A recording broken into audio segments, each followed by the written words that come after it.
Dosen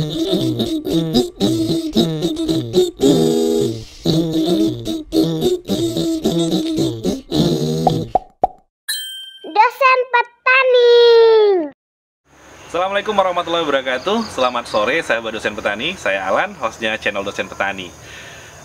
Udah cukup lama sih sebenarnya saya udah nggak melakukan aktivitas yang beberapa tahun yang lalu rutin saya lakukan. Karena dulu biasanya sore-sore saya masih manfaatkan waktu untuk berkebun, nanam inilah, nanam itulah.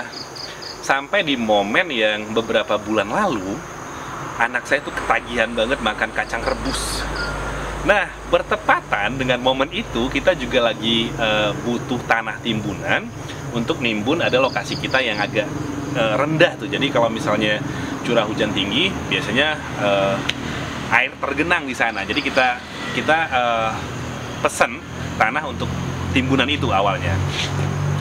Kemudian muncul ide dari orang tua saya, kita tanam kacang tanah aja yuk gitu. Istri saya juga bilang, ya nggak apa-apa, kita pakai aja tanah timbunan. Di awalnya saya ngerasa apa mungkin gitu, karena saya ngeliat kondisi tanahnya. Tadi saya juga shoot, tanahnya merah gitu, kayak kurang gizi gitu tanahnya. Saya juga agak pesimis sebenarnya, tapi mau bantah juga nggak mungkin dibantah lah ya kan. Akhirnya kita bikinlah semacam gundukan tanah yang dasarnya itu dari tanah timbunan tadi. Jadi kita ambil tanah timbunan, terus kita bikin kayak gundukan, jadi kayak petakan tanam gitu.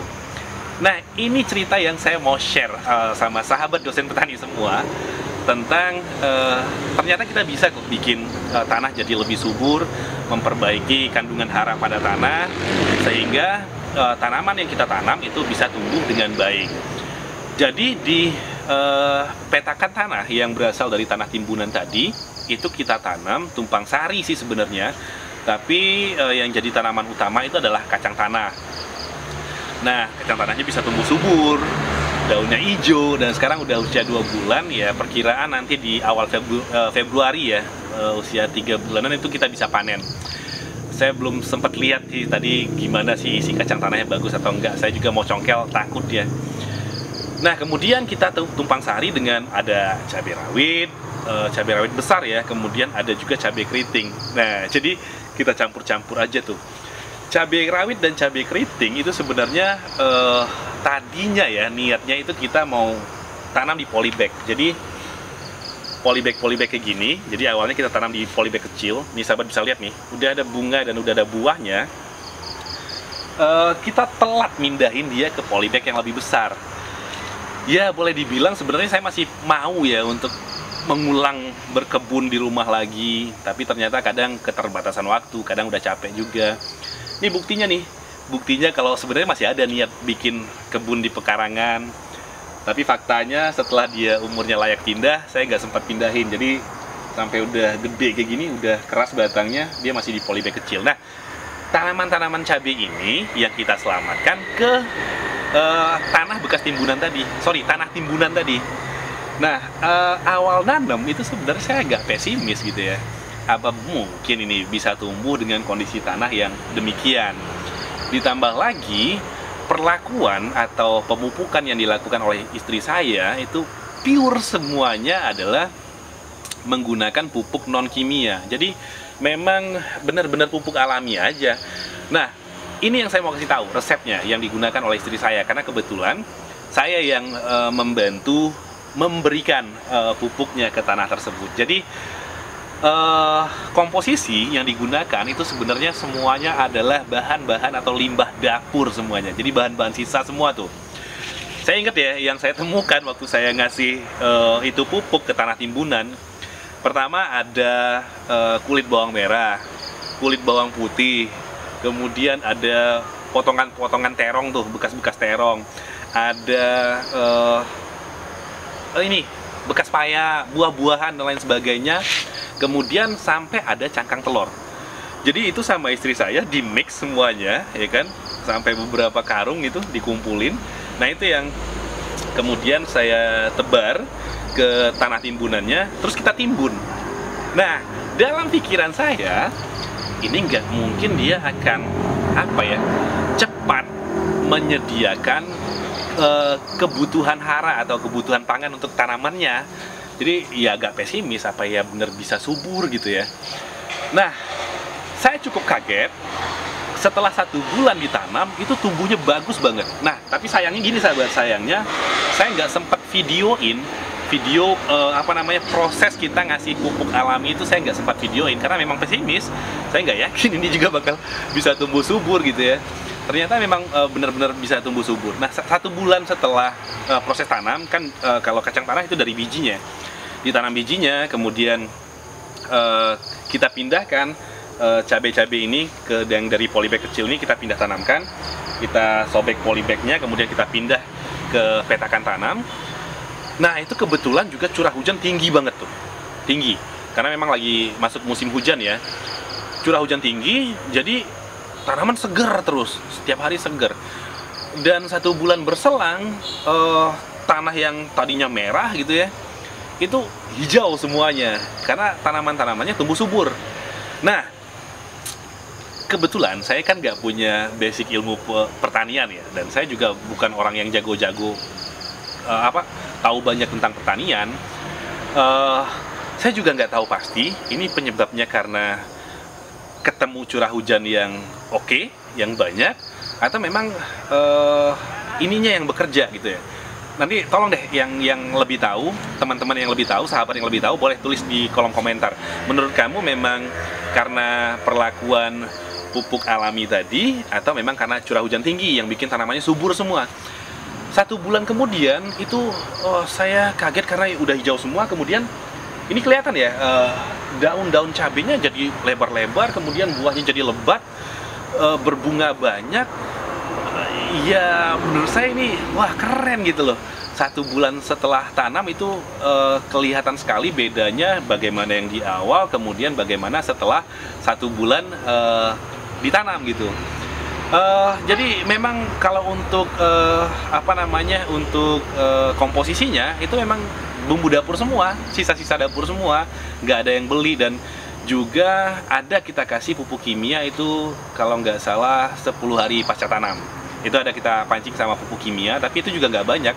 Dan setelah itu, karena hari ini ya kurang lebih udah hampir 2 bulan ya, udah 2 bulanan setelah tanam, itu nggak pernah kita kasih perlakuan pupuk kimia lagi. Jadi pure memang dari kompos tadi yang kita siapkan, atau pupuk alami yang tadi kita siapkan.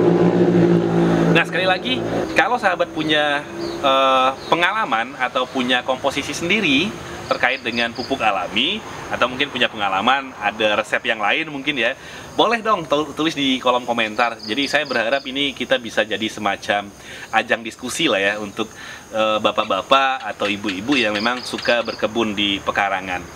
Nah, kalau tips dari saya itu sebenarnya saya juga bukan saya yang menginisiasi ini. Istri saya tepatnya yang nyiapin semua kebutuhan pupuknya, terus saya tinggal tebar aja tuh. Dan ya alhamdulillah memang kelihatan hasilnya. Nah, kebetulan sahabat semua ya, orang tua, papa mama saya, kemudian istri saya memang senang gitu, senang punya tanaman, kemudian tanaman buah di rumah itu senang.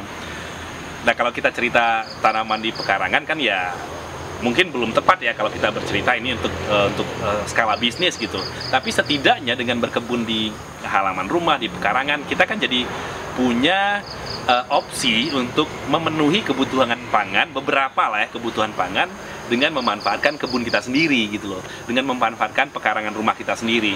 Makanya di rumah ada kayak belimbing, kemudian ada mangga, ada alpukat, kemudian ada jeruk dan lain sebagainya. Selain memang karena kita juga di sini beternak lebah trigona, atau bahasa Minangnya galo-galo, madunya enak tuh. Untuk kamu yang sudah pernah coba madunya, boleh dong, boleh diceritakan, share di kolom komentar. Nah, gimana rasa madunya? Untuk yang belum coba, nah, kamu bisa pesan ke kita, karena kita juga produksi madunya. Nanti saya taruh linknya di deskripsi, silakan boleh kontak toko online kita untuk belanja madu yang terjamin kemurnian dan keasliannya dari kita.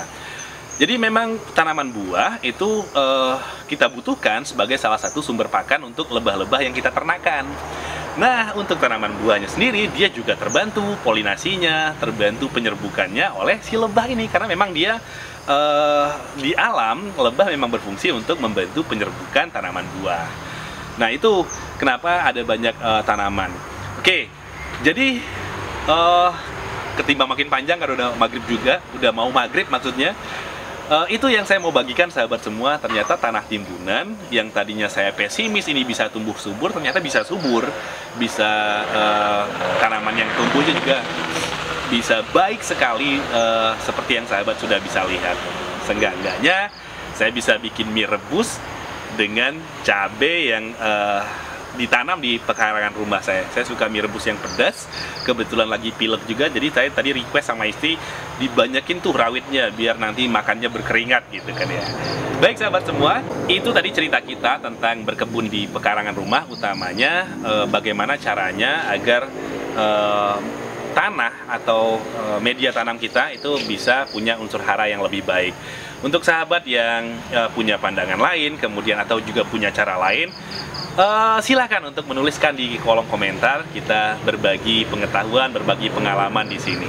Sahabat semua, jangan lupa untuk terus dukung channel Dosen Petani dengan cara klik like, kemudian di subscribe, kemudian juga berikan komentar, karena ini adalah bentuk dukungan yang sangat besar dan yang sangat berpengaruh untuk perkembangan channel ini. Kami juga sangat senang diberikan masukan, diberikan saran, dan kita pelan-pelan kita akan mencoba memperbaiki konsepnya, karena saya sempat cerita tentang konsep konten kreator di Facebook dan cukup rame. Baik sahabat, itu saja. Mohon maaf jika ada salah-salah kata atau tidak pada tempatnya. Saya tutup. Assalamualaikum warahmatullahi wabarakatuh.